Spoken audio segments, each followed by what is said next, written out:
Welcome to Top to Bottom Male Romance Podcast, where we celebrate all things male romance. I am Jessica. And I'm Markie. And this is our February bottom episode. Yeah. Before we take a dive into all the fun stuff that we have to talk about this episode, I absolutely have to remind you every single episode that we do have reader groups. We have one on Goodreads and one on Facebook. You can jump in and talk to us about our bottom picks every month, recommend new reads for us to dive into, comic books, novels, TV shows that you recently watched that you love. Anything that has to do with male romance, you should absolutely let us know about it. We also have a Patreon set up. Our patrons get inside information about any guests that we're going to have on the show and have the opportunity to submit questions for said guest. So if you haven't had a chance to check that out, you should do so. And if you haven't had a chance to rate us on whatever it is you listen to us on, make sure you do that so other people can find us too.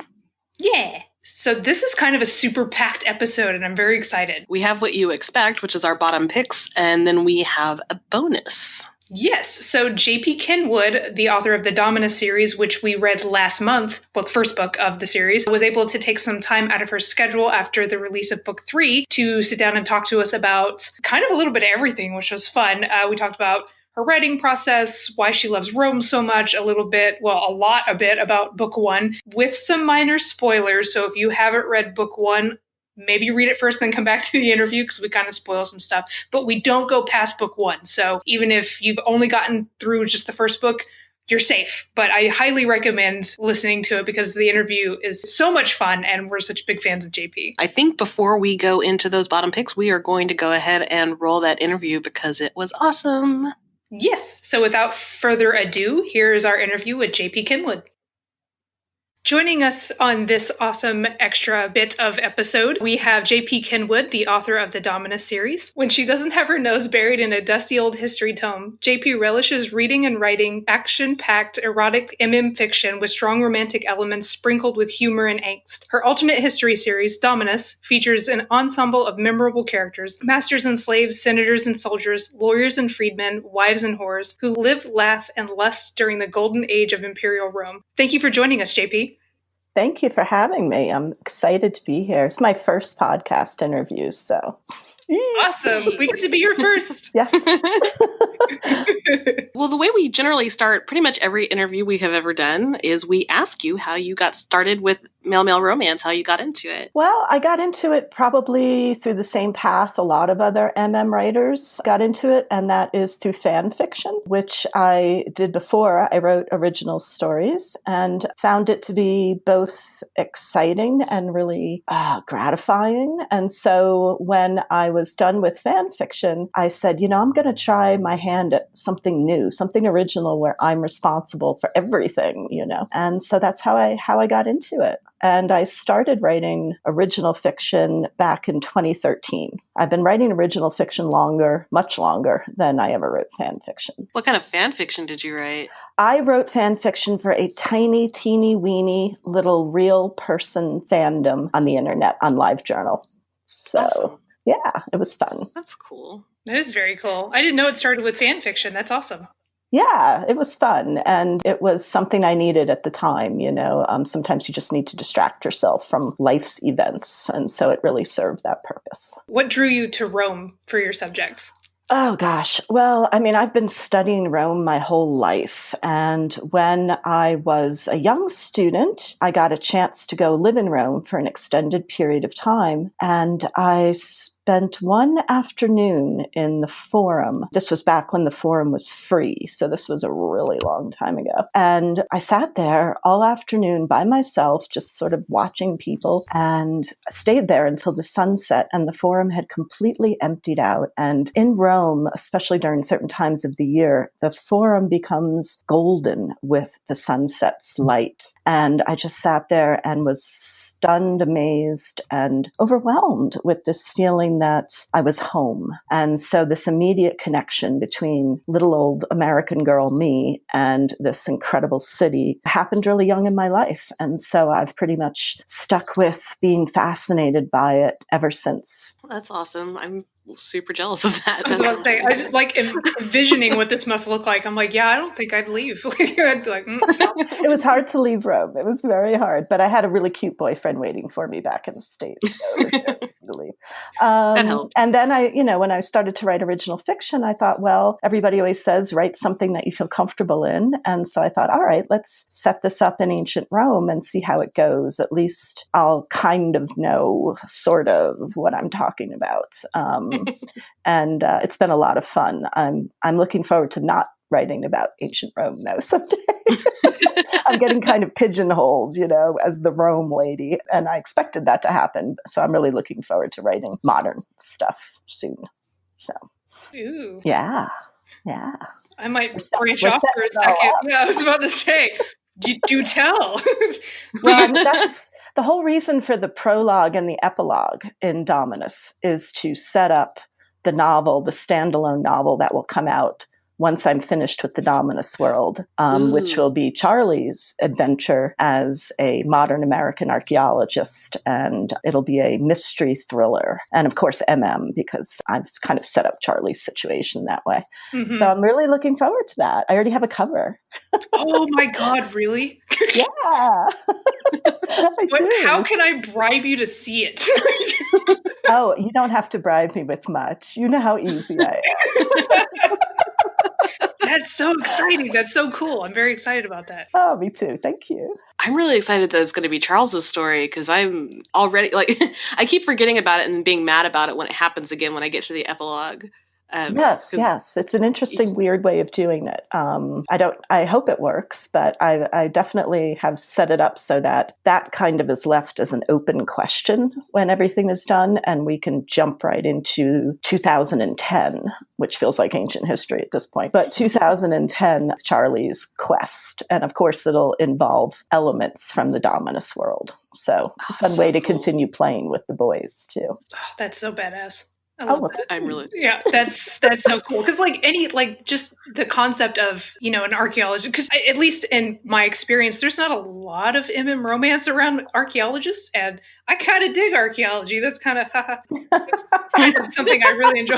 So I'm excited that that's going to be a thing, and it's tied into a series I love so much. So that's very cool. I feel kind of stuck on that, but I'm gonna go on to my next question because otherwise I'm going to start digging. I'll come back someday if you'll have me, and we'll talk more about that. Oh yes, yeah. I'm pretty sure you won't be able to get out of that. So you're switching to modern times now, but are there other places or times in history that you feel drawn to at all? Gosh, I actually don't read a whole lot of historical fiction. I hate to admit that, but I actually don't. I really like to read, of course, I mostly read MM, and I really like to read political thrillers and mysteries, modern mysteries. But I do read historical fiction, and it's just not my favorite. And when I do, the areas that I lean towards are certainly medieval, which is also something that you don't find a lot of out there. There's a lot of Regency and there's a lot of Georgian and stuff. There's not too much medieval. And I also really like 20th century, which I kind of consider as historical at this point, specifically 1950s and 1960s. I like those eras a lot. So yeah.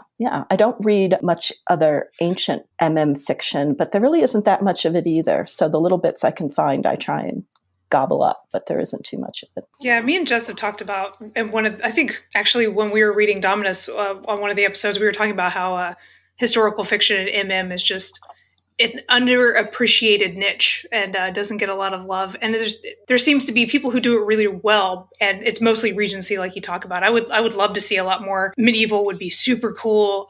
Or I don't think I've ever read anything that's set in like the 50s or 60s, but I'm sure there's something out there I just haven't seen.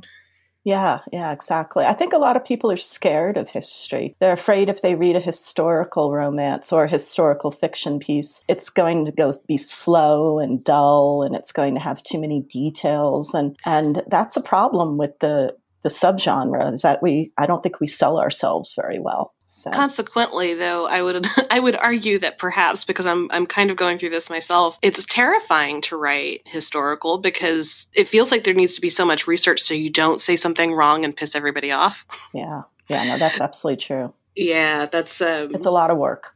It's a lot of work. I will spend an entire day investigating how a wagon wheel was constructed. So then I know exactly the sound that the wagon wheel would be making on pavement, So it's a big time investment. But luckily, fans seem to be willing to be a little bit patient with us. I think they know that. A little bit patient. I'm pushing my fans' patience all the time. But a little patient that we need to put a little extra work in. I don't know if that's true, but it feels that way. I think that sings true because honestly, if I was reading something, I'm not an expert in any time period ever, but if I happen to know some random factoid about something that is in a book, I'm not going to be like, well, clearly I can't finish this story. So I think as long as obviously they just fucked it all up, and I'm not going to read. It's like, oh, nope, you said matches, they weren't invented until this time. Fuck this whole thing. Yeah, Yep, exactly. Hey, I finished reading that book. Shut up. The matches worked. They worked, God damn it. Yeah. You know what? They were ahead of their time. Just deal with it.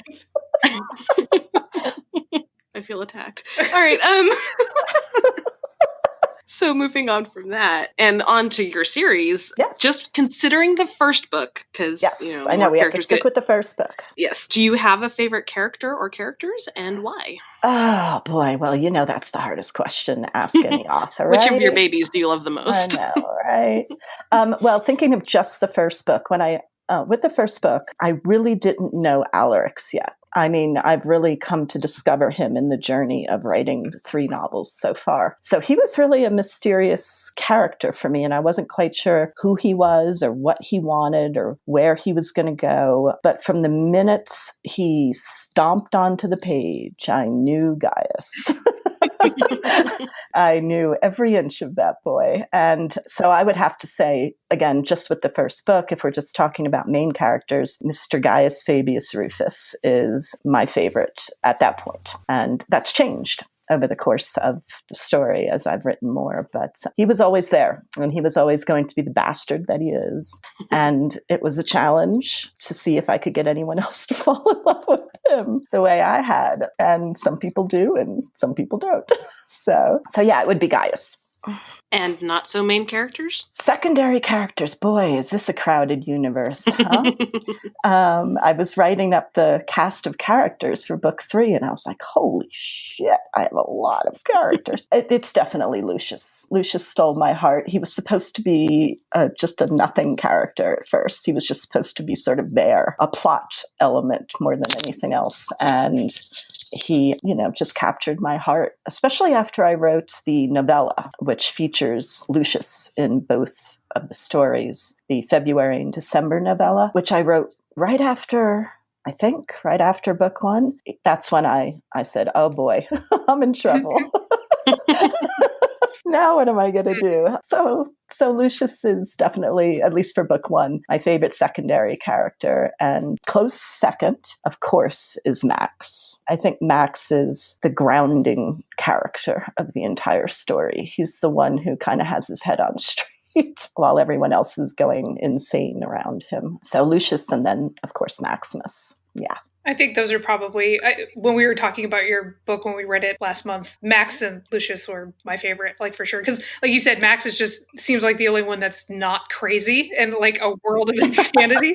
So that like I feel for him so much because he's trying so hard to find his place as a, newly freed person. And he can't get out of the world that he was in. And like, he's still clearly so attached to that, but wants to take on the responsibilities of being a free man and like making guys proud. And it's rough. And I love him so much. Oh, I'm so happy to hear that. I'm so happy to hear that. Before we move on from that, but before I know we're not talking about book 2, but I would say that I didn't actually fall in love with Lucius as much as I did until book 2. And there's a lot that means. So everybody read book 2 so you know what I'm talking about. But I loved him so much, so much in book 2. Yeah, he's a special character. He surprises you. He surprised me. And so I'm really glad that the people that have gotten through book 2 have really enjoyed Lucius's presence in the story. Yeah. The next question I wanted to ask was, For Lucius and Gaius, their relationship was very taboo. And I kind of wanted to pick your brain about that because I don't know enough about Roman society to really know why it was that they had to be so on the down low about them being as close as they were. Yeah, that's when I try and bring in some of the actual cultural norms of ancient Rome, which I try and stick with a lot in the books. And it's pretty well evidenced that Roman men, free Roman male citizens, were not permitted to openly be partners, lovers with each other in Roman society as sort of freewheeling as people think of the ancient world. Actually having, a man who was essentially your peer, even though Gaius and Lucius really aren't quite peers, but they're both aristocrats, right? They're really not allowed to do that. It's considered, as Gaius always says, unseemly. He's always making fun of Titus's wife who goes around, everything's unseemly. So that's really why it's based on the evidence that we have that free Roman men, and that's a very tiny percentage of Roman society. You have to remember that. It's a fraction of the people that lived in this world. Were allowed to screw anyone that they wanted to, except for their male peers. And if they did so, they were expected certainly not to go around telling anyone about it or doing anything in public. So, and that put a big strain, I always felt, on Gaius and Lucius's relationship, which is part of the reason why I think that their relationship was so fraught and sort of doomed from the beginning, which I think you find out right away in the book. This is not a spoiler by any means. And so, yeah, that's why they weren't able to just sort of walk around the forum holding hands. So, which is a really interesting image now that I think of it. But yeah, so we're sticking with some rules, even though Gaius is known to break rules. We're sticking with some rules that have to do with just the way society had established itself at that point. It was so bittersweet. Like I really loved their relationship, and when I first read it, I was just like, oh man, I hope they end up together. And I was like, oh well, okay. But you loved Bri too, right? You loved Bri like so much. Like he's such a. I mean, everybody's a brat, but he's like Prince Brat, and I really loved it.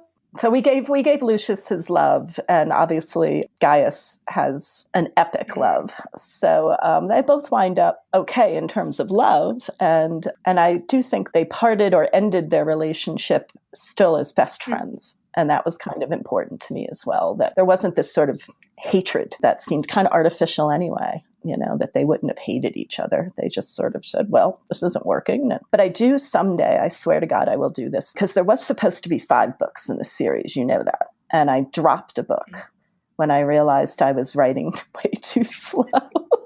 And then people would kill me if I stuck another book in there. But the book that was supposed to happen before the final book was going to look at Gaius and Lucius's days in college in Athens. And it's just basically pure porn.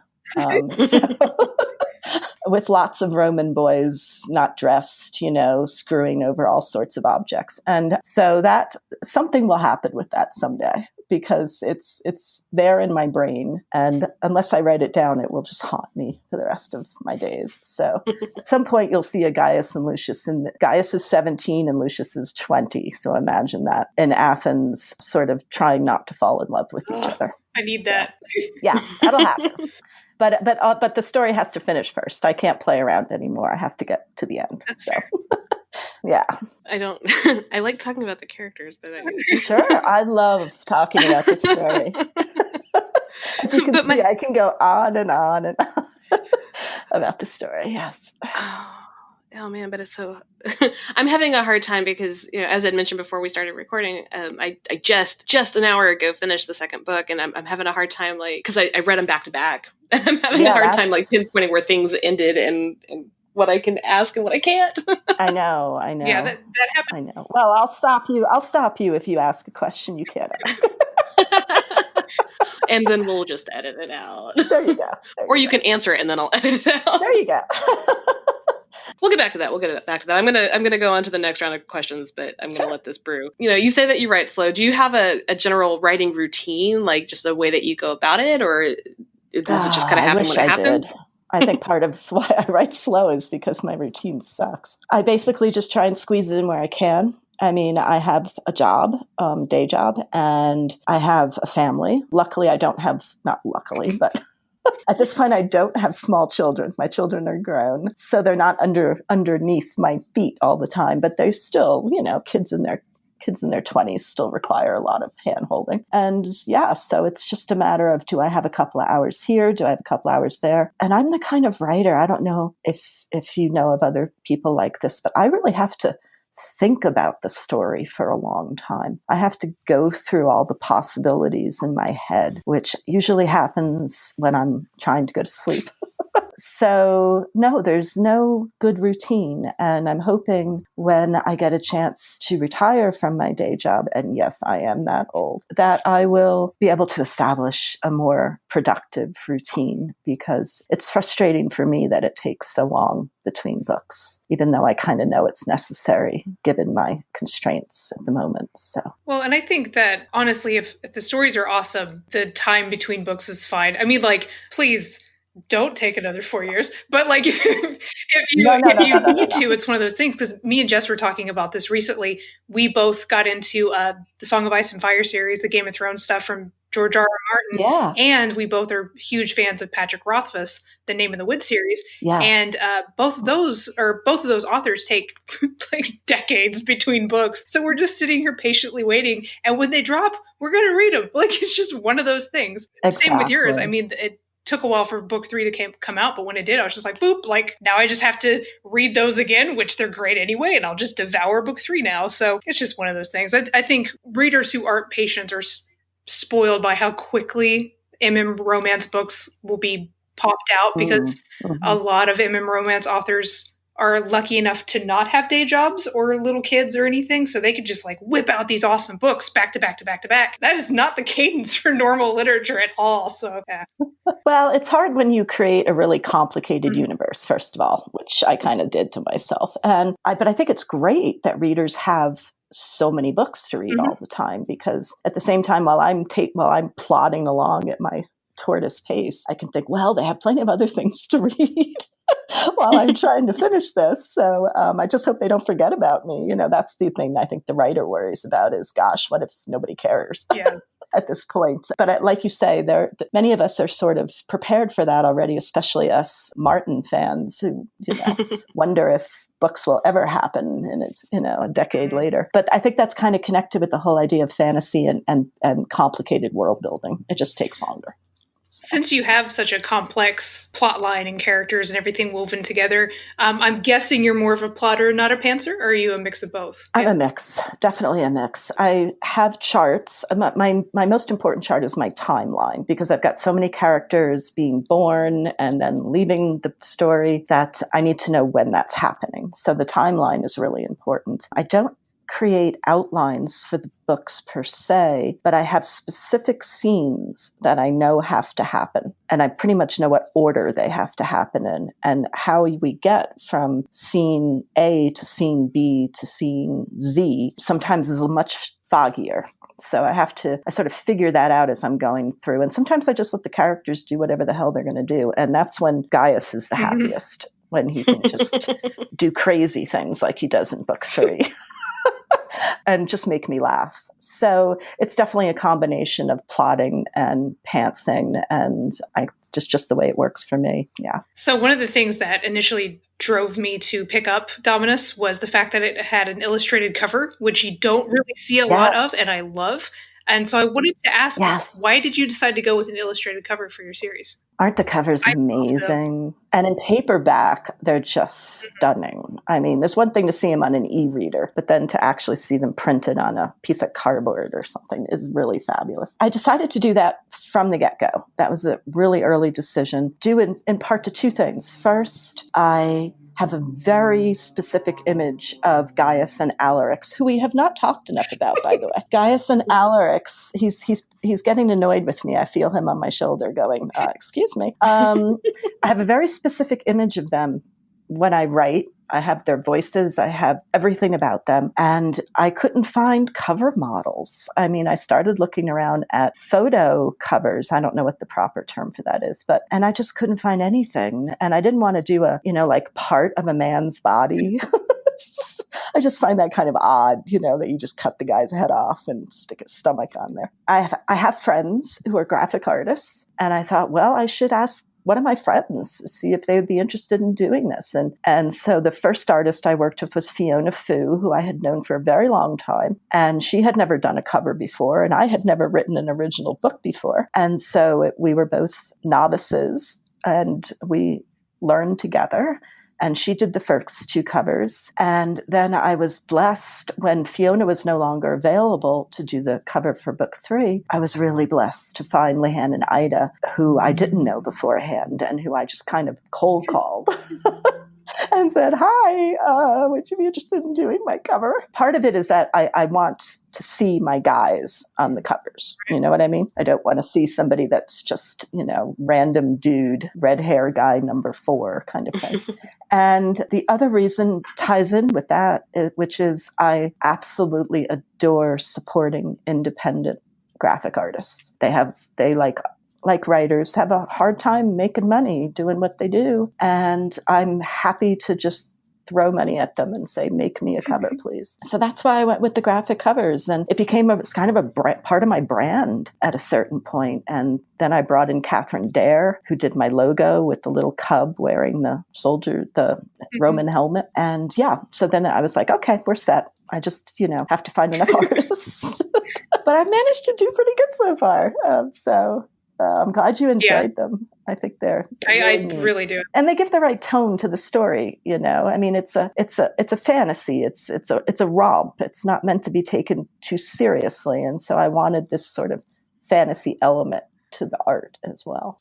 Okay, so you talked about you like to read crime thrillers. I do. Is that your general favorite genre to read? Mystery, thrillers, politics, very interested in politics, which is why there's so much political stuff in my books. Yeah, that's pretty much my favorite genre of all subgenres, whether it's just general fiction or MM or whatever. I tend to gravitate towards those books. Yeah. And what was the most recent book you've read that you've really enjoyed? Well, I'll stick with MM books because I always love to give shout outs to my fellow authors. I have to admit, been able to read much while I've been writing book 3.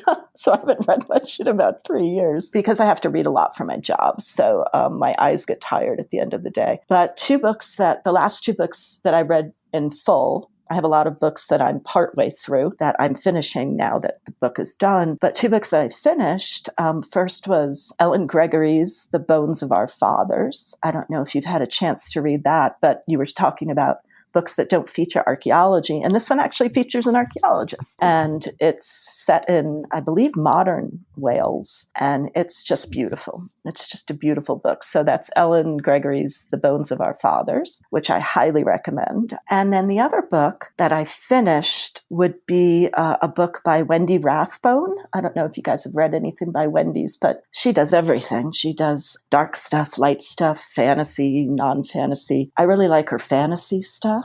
And the last book of hers I read, it was a book on Zeus, and it's Zeus conquering his heart. It's part of her Fantastic Immortals series, where she does various Greek Olympian deities in very, very sexy ways. It's just sizzling hot and really dark. And hot and dark are definitely 2 things I enjoy. So those are 2 books in MM that actually, Bones of Our Fathers by Ellen is a mystery. And Wendy's book on Zeus is really more of a fantasy. So I'm also a big fantasy fan. I'm a huge George Martin fan and all of that. So those are the last 2 that I've read in full that I wanted to give a shout out to. Sweet. Well, I've got both of those written down. Those are definitely ones we're going to have to check out for the podcast because they sound amazing. And I've seen Wendy's covers for the series you're talking about, and they're really cool. So yeah.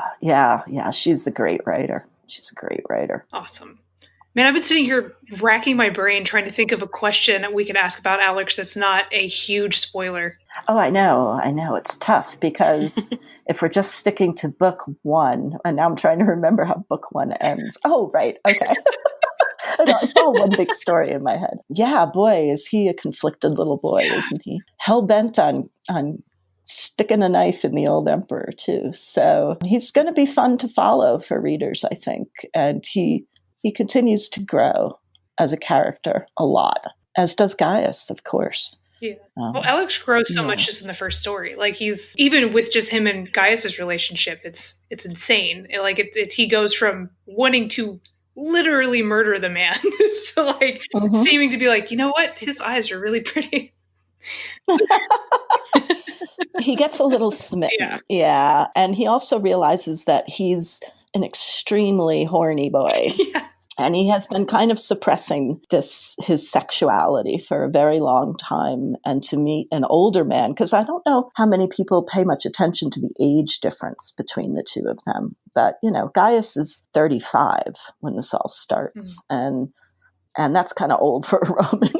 Alarix is only 21, so there's a big age gap there. And Alarix has been living in a society that doesn't allow him to be gay. And so to, in the worst of circumstances, wind up in Rome and realize that this is a society that does not prohibit his feelings, even though he's a slave, is kind of an eye-opener, I think, for him. And Gaius is kind of sweeping him off his feet, in a way, while he wants to kill him. Yeah. So.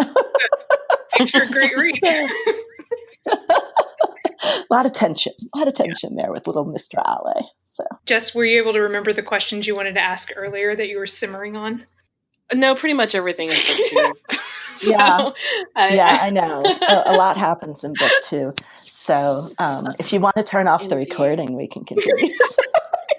Or I can come back, whichever you guys like. I will talk forever, so as you can see. So well, that was kind of the last of our planned questions. If people want to find you online, where can they find you at? Well, the best place to go is to my author blog, which is the saddest excuse for an author blog you will ever find. It's completely disorganized, but it's a WordPress blog, so it's www.jpkenwood.com. JP Kenwood, all one word. And that's where I post links to everything that I do. If they want to find me in a more sort of casual environment, I'm pretty active on Facebook under JP Kenwood, and I'm especially active in our readers group for Dominus, which is Dominus Playroom. Twitter, I'm terrible at Twitter.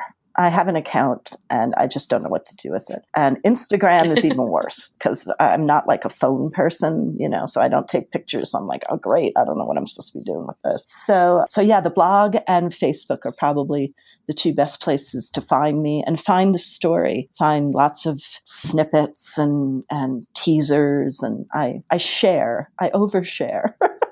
A lot of my story. So if they're even just curious, that's where you can get a taste for free. Yeah, and the Playroom's awesome. You just got done doing a shit ton of really cool giveaways for the celebration.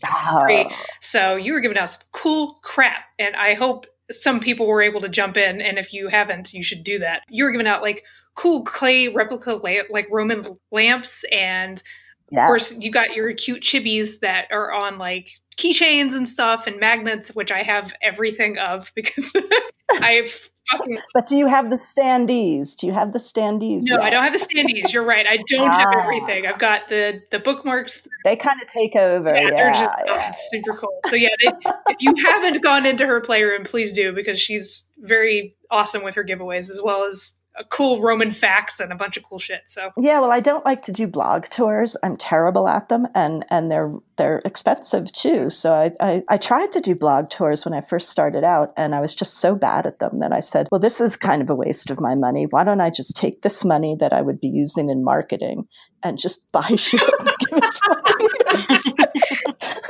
It makes me so much happier. Awesome. So that's why you guys are getting all this junk that I'm constantly making you choose numbers for. But so yeah, there'll be a lot of cool stuff. We just finished the map for book 3 today, and so I will be making some more swagalicious giveaway stuff soon. So yes, Dominus Playroom on Facebook. Come and hang out. You have to answer questions, but they're not trick questions. They're pretty simple. So And if you catch her while she's online, she might accidentally click past the questions like she did for me. Yeah, I get really excited when somebody wants to come join. Especially if it's somebody I know, or I know of a friend, and I'm like, oh, of course. And that was so funny. Meanwhile, I have other people that clearly have absolutely no interest in the story. And the thing when you use the term Dominus in your title is that you get a lot of religious people, which I had not anticipated. And so there's people looking for God, and it's not in the Dominus player. So, I mean, we can argue. Yeah, I think Gaius would. Yes. I was like, Gaius would disagree. So I'm glad I have these security questions, because otherwise it could get a little sort of strange in there. Oh my God, that's so great. Okay, well, I guess, are we good for wrapping up the recording, and then we can chat with JP not recorded, so you can ask your questions, Jess? Yes. Thank you guys so much. This has been a great way to pop my podcast cherry. So thank you very much. Thank you for joining. Thank you so much for being here. This has been really, really awesome, especially since I've been obsessing about your books for the last, month. So thank you. I'm so glad you're finally in the same obsession park as I am, Jess, because this has been years in the making for me. So I've just been waiting for you to have to read these books so you can just fangirl with me. Oh yeah. Yeah, there's no forcing anything right now. I'm willfully. Yeah, well, get ready for 3, okay? Have some supplies with you, all right? Oh yeah, I've got some wine happening, so yeah. Yeah. You gotta get the blanket, and the whole 9 yards. Thank you. Thank you again. So a really big super thank you to JP Kenwood for coming on. We know that launch time for a book is super busy, and we really appreciated you being here, and it was way fun. Yes, JP, you're amazing, and you are absolutely invited back on next time you get a window of time so we can talk your ear off about your series and the exciting new stuff that you have on the horizon. We're very excited. Yes. So our bottom picks, just as a recap, we did something a little bit different this time around. Instead of us picking a novel to read for our book of the month, we picked 4 comic books to read. We read Fence by C.S. Pacat and JoAnna the Mad, Arena by Lehanan Aida, Coyote by Ranmaru Zariya, and Crimson Spell by Ayano Yamane. I cheated a little bit because 2 of these I'd actually read before, Fence and Crimson Spell, but Arena and Coyote were all new to me. But Jess, all of these were new for you, so do you want to... Yes. I know that you particularly liked one a lot. I mean, I know we both enjoyed all of them, but one particularly stuck with you, I think, a little bit more. Yeah, so the way I bought these, I read different amounts of each one because, as previously mentioned, I'm not good at comics. And because of this, I want to warn, because I can do really well with character names and stuff when I'm reading a book, but now when I've got visuals to look at, I more associate that character with how they look than what their name is, unless it's said over and over and over again, or I've read it, more than just a little bit. And I didn't read any of them more than just a little bit, but so I'm going to not be good with remembering names except for 2 of the characters. But first of all, I really liked all 4 of them. All 4 of them were interesting, even though I didn't get super far into any of it. Do we want to do this one at a time? Or? Yeah, let's do it one at a time, and so we can kind of talk about each one a little bit, so all of the comics get a little bit of love. Yes. I guess I'll start with Fence, because that was the first one that I picked up. I'm really actually sad. I bought the first issue, right? Mm-hmm. Is that what we call them in comics? Which is an issue? Is that the lingo? Not ignorant. I know I am just the uncoolest, least hip person ever. But is that right? Is it? Yeah, do we call them issues? Okay. Sorry. Issues, volume. Issues, I have them. Yeah.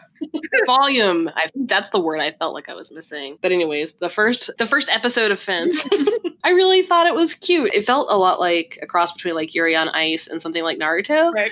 Anybody animes out there? It definitely, I only got through the first one, and then it was kind of expensive to pick up the rest, and with us having so much other stuff to read, the reading budget got a little tapped this month for me, which I know is taboo and blasphemy and awful to even say, but you have those physical... Yeah, I was going to say, I bought my issues when they came out, and they were only $4, but since they've been out for a little while and the popularity went up, I guess the publisher jacked up the price, which happens. I mean, that's just the nature of it. And as an aside, we don't get free copies of stuff. And I think let it be known that all the books that we pick, we buy ourselves. So we don't ask authors for free copies of stuff. We don't ask comic book people for free copies. Like anything that we are reading and we're promoting, we're paying for it. We want these people to get paid. Us picking up 4 copies of things, this is just a little tight.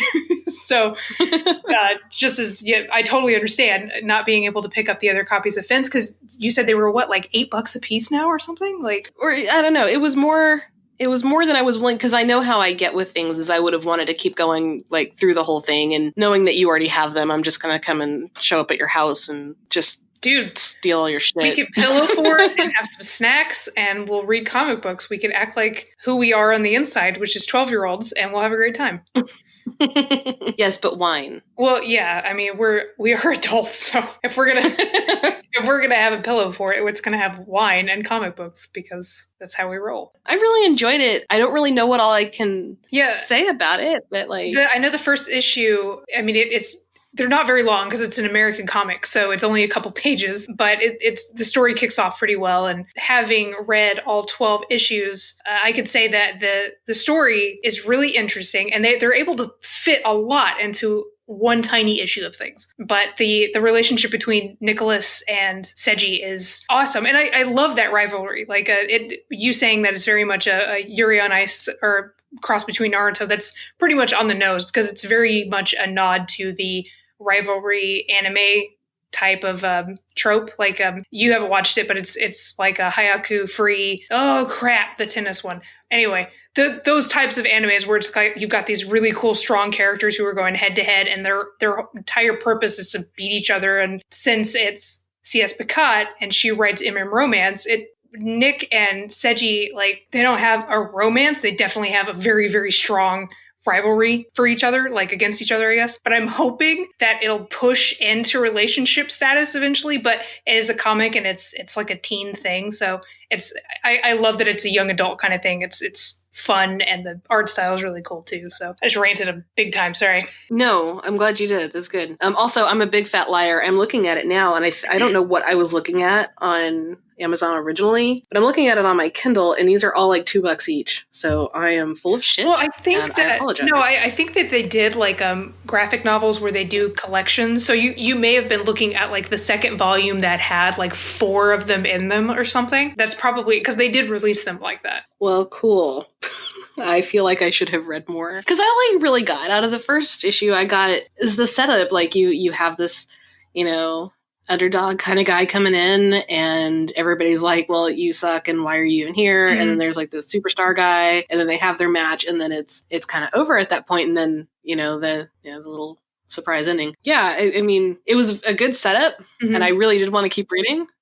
And I may not wait until I show up at your door. I might actually just buy these. But anyways, yeah. So I enjoyed it. We'll keep reading. At least knowing going into it that it is very Yuri on Ice-ish, and the fact that that there's no heat. Yeah. And that kind of thing. I'm cool with that. That's fine. Knowing and going into it that it's not. Yeah, that there's no heat. Yeah. And I think this is the only one that we read this month that was like that, because all the other ones are very high heat and pretty Debcon. So yeah, there were many, many dicks in my face. This has been an interesting month. Yeah.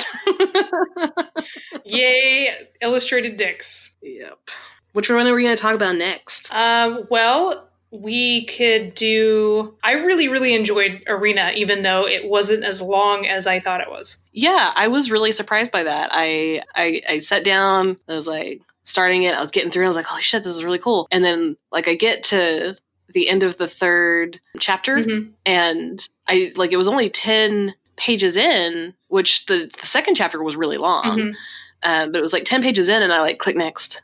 And it just like kind of reloaded on me, and I clicked next, and I reloaded it. It took me like 4 tries because I'm really smart and attentive. No, I did it too, because I was like, what the fuck? Like, I thought something was wrong with my cache or something. And I was like, why aren't you loading, you ass? And then I realized that it was just the end of it, because I think that last page was uploaded in like November this past year. So it's current-ish. I mean, it takes a while for these to, like, she draws all this shit herself. Oh, totally. So I get it. I mean, I'm not giving her shit for it. I understand. But it's just one of those, like, it leaves off right at like a really a moment. Yeah, a moment. Yeah. Like he's going to his bedroom. Like, what the fuck? I want to know what's going to happen. I mean, I have some ideas of what's going to happen, so I need to see it. But yeah, no, it's really good, and the art style is fantastic. The story, of course, is bloody as hell, and like we mentioned, it's very DebCon. Like, I don't know if everyone involved was a willing participant, and I feel like for the rest of the reviews that we're going to do for these comic books, it's all kind of like that. But that reluctant, like, no, but clearly he's into it kind of thing. But yeah, man, it's the Roman guy, and I'm right there with you with the names. I feel like an asshole, but I don't remember their names, and I'm sorry. But the Roman guy, he's such an asshole. But I feel like it's going to be one of those things that kind of almost like a Dominus situation where he's like a gaze kind of character, or a gaius kind of character, and the German barbarian is going to be an Alaric situation, and it'll be a reluctant romance kind of thing. So I'm fucking digging it. Yeah, it's definitely different than the Alaric situation, though, in that Alaric seemed, he was a bit of a soldier or whatever, but I mean, he was only 21. So even with whatever experience he had in life, he didn't seem like he was like a well-seasoned anything, right. As to where the German guy our yes, with his pretty blonde hair, he definitely seems like, oh, he's a badass. He's been around the block, and I liked the twist with this. How spoilery are you going to get? Okay, so we'll go ahead and warn you. We read everything that's available right now for Arena, so we might spoil some stuff. So if you haven't read it all, maybe you skip forward a little bit. Yeah, except for I will say, rather than skipping forward, pause it for the 5 minutes. Well, it'll take more than 5 minutes, but just pause it for a few minutes.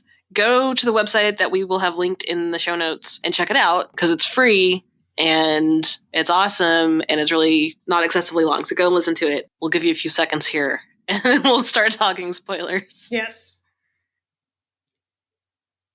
Okay, did you read it? Good, huh? Right? It's really good. So the twist with the sisters, or the siblings or whatever, I didn't see that coming. That was I'm really interested to see where they go with that. Right. Yeah, thought that was a nice touch. I was wondering how they were going to get to him, because I'm like, this man is unyielding. Mm-hmm. There is nothing that I can conceive of that would make him ever come around to seeing the Roman side of the view. I don't know. It's interesting. I am very excited for more of it to come out. That should happen. Yes. I was going to say, if you guys are like me and you want more things to come out, she does have a Patreon set up, and this is how these things continue. So if you're able to go contribute and toss a couple $dollars her way, this is how content gets made faster, because, I mean, she's got a life, she's got things she's got to do, and having money to fund these kinds of things makes content happen. So go give her money so we can watch more comics. I will say, I laughed out loud at the first chapter with the dudes fighting him, and like the moment where the sword is like right under his cock. I was like, wow, you nearly missed that one. That was almost a really short comic.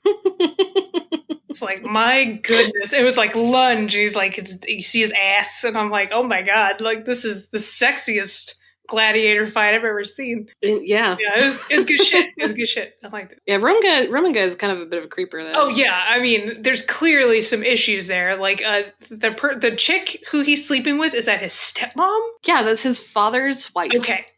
Okay, because he didn't call her mom. He said father's wife. So I was like, okay. Yeah. I mean, it's Rome, and they tend to be a little wacky at times, so I wasn't tossing out the idea that they could be blood related somehow, but it makes me feel a little bit better that they're not. Yeah. So Crimson Spell. Yes. What did you think of that? Because I really love Crimson Spell, and I've read, it's been a couple years since I hit like everything that had been out, so I know there's more stuff now, but I read a lot of this series back in the day. I do hate to say that this is the one that I read the least of. Well, I mean, I guess it's the same as Fence. I read basically through the first issue, and I did like what I saw so far, but I mean, it's just an introduction. It just kind of sets everything up, right? So it got through him getting this curse with his sword, and then he goes to get it removed, and then shit happens, and then all of a sudden demon, and then fucking, and then that was over.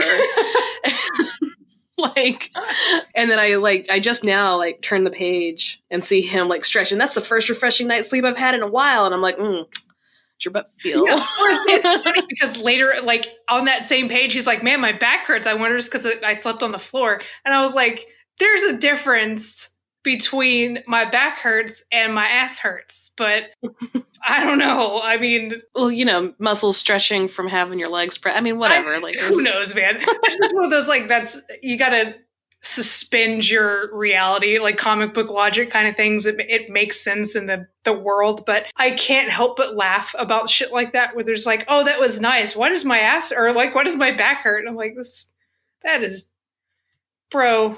But especially because, like, Javi, the wizard dude, he's drawn pretty well endowed. So I feel like, as the wizard, I'd be insulted if he was just like, oh, my back hurts. I'd be like, yeah?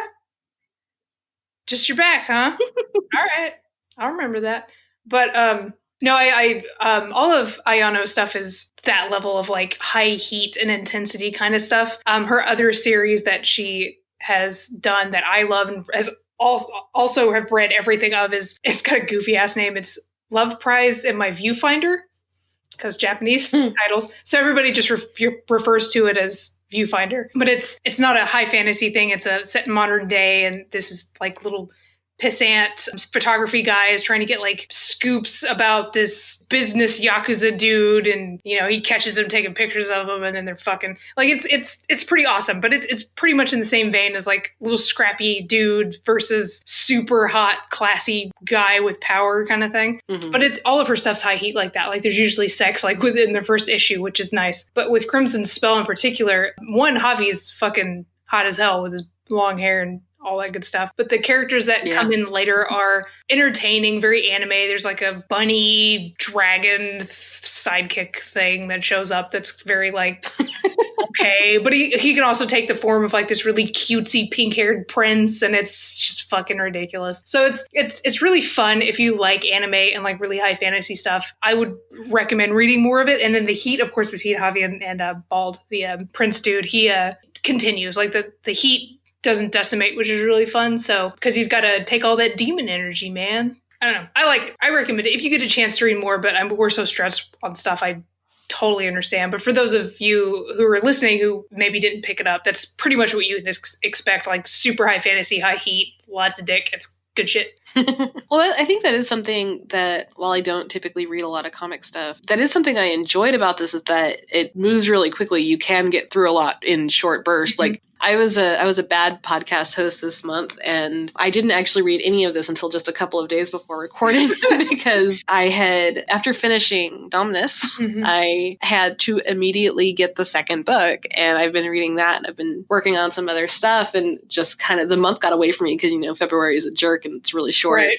And so I was like, oh crap, I need to do this. And I panicked, and I sat down, and I was able to get through pretty much all of what I had gotten through in one very short sitting. And I was like, oh, I should read more of this. And then I picked up JP Kenwood again. So, but yeah, I will definitely, it should be really easy to fit more of the stuff in kind of in between things, because it really is just kind of a snack as opposed to a meal, Yeah, that's one of the cool things about manga and comics and stuff like that, is because they're dense, but they're small. Like you can sprinkle it out and be fine. So you can read a comic or something in between like a big long novel, or if the novel has pissed you off, like JP Kenwood's will sometimes do because of tragedy, they put that down and then go read about like a hot wizard fucking a prince. Like it's just, it's like a palate cleanser. It's nice. So of the four, I liked everything that we read. I will continue to read any of these if they have more. But I think the one that intrigued me the most is Coyote. Mm-hmm. I really like Coyote. That one is that's the one that's the werewolf mafia one. And I think it's the chemistry between the characters that's really drawing me. Yeah. The setting's cool. The setting's really cool. The way that the characters act towards each other. They have nicknames for each other, Lily and Marlene. Mm-hmm. And that's before they even really knew each other. They just,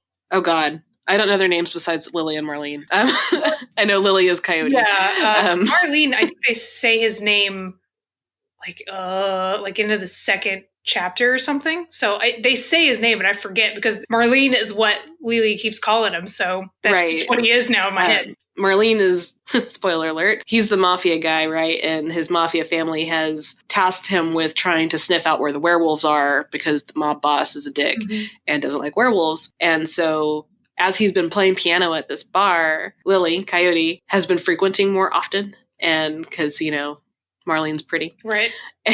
But then some shit goes down, and then he realizes he's like going into heat, and Marlene realizes this too, and then many, many pages of sexy times happen, Right. which was also really nice. But then he takes off after his heat ends. So I'm going in 3 issues, guys, so like bear with me. But if you buy it in the first volume on Amazon is like 4 of them. So, but they find each other again, like shit happens, and they find each other again after he disappears, and they have like this wanting towards each other, and it doesn't feel like it's just the lust. It actually feels like there's like real emotion from both of them, and I don't know. I think that's what makes this one stand out to me, is just that there feels like there's real chemistry between the characters that is consensual. Yeah, because this one, and Vasilady is the one that recommended Coyote, and she had said that, like, hey, it's pretty DebCon, but like, yeah, at the beginning, I agree, because he's very much like outright rejects Marlene a couple times. Like, he's just like, no, pushes his face away, you know.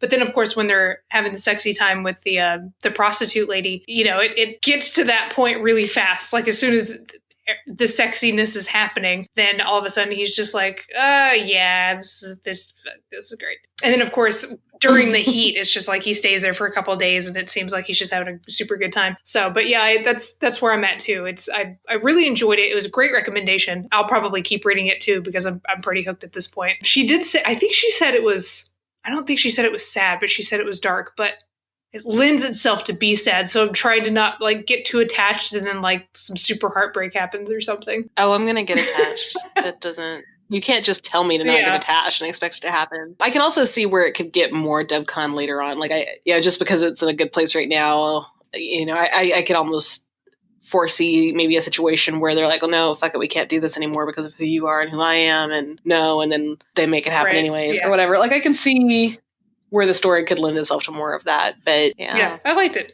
I liked it too. That's probably going to be one of those ones that I'll keep up with. I don't know if the series is over or if it still has continuous issues, but yeah, it's good shit, man. I really liked it. And I dig that we did manga and comic books. I know we had a couple people jump on to listen to this episode to hear the reviews. And a Comic Squee on Twitter has been reading all of our book picks for the month and talking about their own review on their blog. So if you haven't had a chance to go find them on Twitter, I would recommend doing so. They're doing the same picks, and they're reviewing it and giving their feedback. So go check them out. It's Comic Squee on Twitter.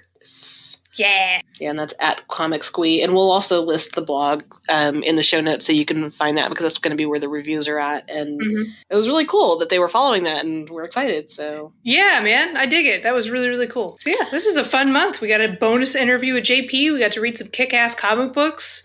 It was Valentine's month, so chocolate happened. I like to call it Halloween. Oh yeah. Your post on Halloween was fun. Well, you know, it's just Valentine's Day, but better. It was a good month. It was a short month. Mm-hmm. Not a short episode. I would say sorry, but I'm not. No, I'm not either. This is a super fun episode. I'm very happy with it. And if you guys are interested, we're thinking of finding a way to work comics and manga into more of our repertoire so we can have more of that to discuss with you guys. But yeah, do we have anything else we want to talk about this month before we let everybody back into their lives? Oh, I think that's everything. Of course, we'll be back next month with a whole new book pick and some other fun shenanigans. So definitely make sure you come check us out next week. Yeah, so until then, bye. Bye.